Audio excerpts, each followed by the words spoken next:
Civil বাংলায় আপনাদেরকে স্বাগত। এবারে আপনাদেরকে দেখাবো pH of water.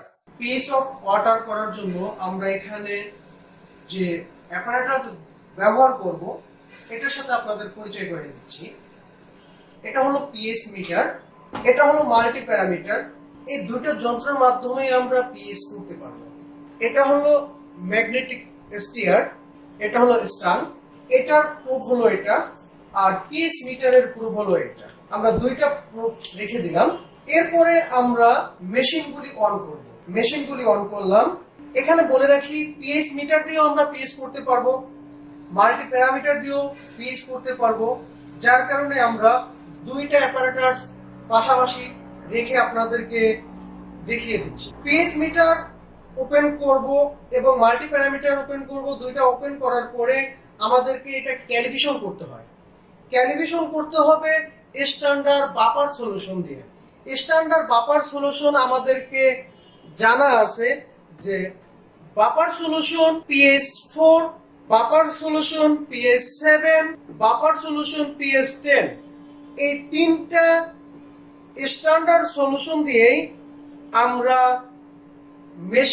PH meter এবং মাল্টি প্যারামিটার, যখন আমরা মাল্টি প্যারামিটার দিয়ে পিএইচ করব তখনই এই তিনটা স্ট্যান্ডার্ড সলিউশন দিয়ে পিএইচ মিটার এবং মাল্টি প্যারামিটার যখন আমরা পিএইচ করব তখন ক্যালিব্রেশন করে নেব। এই ক্যালিব্রেশনটা সব সময় করা দরকার হয় না।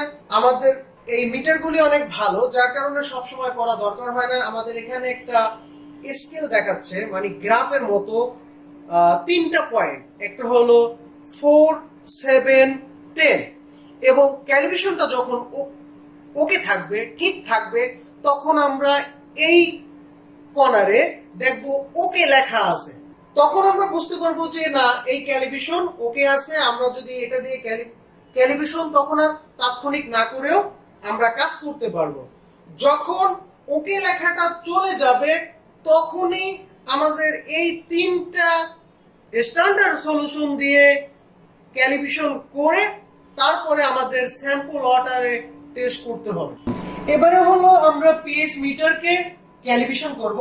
সেম প্রসিডিউরে আমরা মাল্টি প্যারামিটারকেও ক্যালিব্রেশন করব। এখানে আমাদের যে তিনটা বাপার স্ট্যান্ডার্ড সলিউশন আছে, আমরা প্রথমে বাপার সলিউশন পিএইচ 4 এর ভিতরে দিব। মিটারে আমরা ক্যালিব্রেট লেখা আছে, এই যে দেখেন, এই বাটনটা প্রেস করব। এবারে দেখেন এখানে তিনটা পয়েন্ট আছে, 4, 7, 10। আমরা 4 এর ভিতরে দিয়ে দিলাম। এবারে হলো আমরা রিড বাটন প্রেস করব। রিড 4, যেহেতু এটা স্ট্যান্ডার্ড আমাদের জানা ভ্যালু, এই 4 এর সাথে যখন মিলে যাবে তখনই আমাদের 4 এর সাথে ক্যালিব্রেশন শেষ হয়ে যাবে। এরপরে 7 এর সাথে, এরপরে 10 এর সাথে। তিনটা যখনই 7, 4, 7, 10 নিয়ে নিবে তখনই আমাদের ওই যে এর আগের বার আপনাদেরকে যে দেখাইলাম এখানে ওকে লেখা আছে, যখন ক্যালিব্রেশন শেষ হয়ে যাবে তখন এখানে ওকে চলে আসবে। ওকে, আমাদের 4 কে 4 দেখালো। এবারে হলো আমরা 7 স্ট্যান্ডার্ড বাপার সলিউশন 7 এ দিয়ে দিব। 7 এ দিয়ে দিলাম। 7 এ দেওয়ার পরে আবার রিড বাটন প্রেস করব। 7 কে 7 দেখাবে, তখনই আমরা 7 থেকে তুলে ওয়াশ করে এরপরে 10 এ নিয়ে যাব। ওকে, আমাদের 7 কে 7 দেখালো। এবারে হলো আমরা 10 এর মধ্যে নিয়ে নিব। 10 এ দিয়ে দিলাম। এবার রিড প্রেস করব। ওকে, আমাদের রেজাল্ট 10 এ 10 চলে আসলো। আমাদের ক্যালিব্রেশন ওকে। এবারে দেখেন আমাদের ক্যালিব্রেশনটা ওকে, দেখেন ওকে লেখা আছে, তার মানে আমাদের ক্যালিব্রেশন শেষ। এবারে হলো আমাদের স্যাম্পল রিডিং। আমাদের একবার ক্যালিব্রেশন করার পরে এরপরে আমাদের যতটা স্যাম্পল আসবে আমরা শুধু রিড বাটন প্রেস করব। এবারে হলো আমরা ম্যাগনেটিক স্টিয়ার দিয়ে পানিটাকে একটু ঘোরাবো। আমরা স্যাম্পলটা দিয়ে দিলাম, মাঝে একটা চুম্বক দিছি। এবারে হলো আমরা স্যাম্পল ওয়াটার পরিমাণ মতো দিয়ে দিব। পরিমাণ মতো দেওয়ার পরে এখানে দুইটা প্রুফ আছে, এই কারণে একটা হলো মাল্টি প্যারামিটারের প্রুফ আর একটা হলো পিএইচ মিটারের প্রুফ। যেহেতু দুইটা মেশিন দিয়ে আমরা পিএইচ করব এবং দুইটা মেশিনই আমরা একত্রে দেখাচ্ছি। এবারে শুধু আমরা স্যাম্পল ওয়াটার এসটিআরটা দিয়ে দিলাম। এবারে পিএইচ মিটার যে রিড বাটনটা আছে এই রিড বাটনটা প্রেস করলেই আমাদের যে রিডিংটা আসবে এটাই হলো আমাদের স্যাম্পল ওয়াটারের পিএইচ। আমরা মিনিমাম 3টা রিডিং নেওয়ার পরে এভারেজ করব।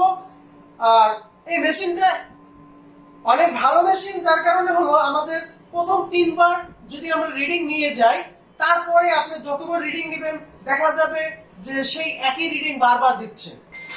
ওকে, এবারে আমরা হলো পিএইচ রিডিং নিব।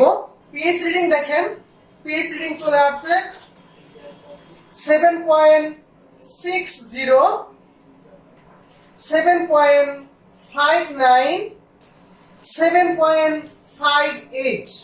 ওকে, আমরা পিএইচ রিডিং পেয়ে গেছি। তো 7.6, 7.59, 7.58 তিনটে রিডিং এর আমরা এভারেজ করে নিব। পরবর্তী ভিডিও পেতে সিভিল বাংলার সাথে থাকুন। সকলকে ধন্যবাদ।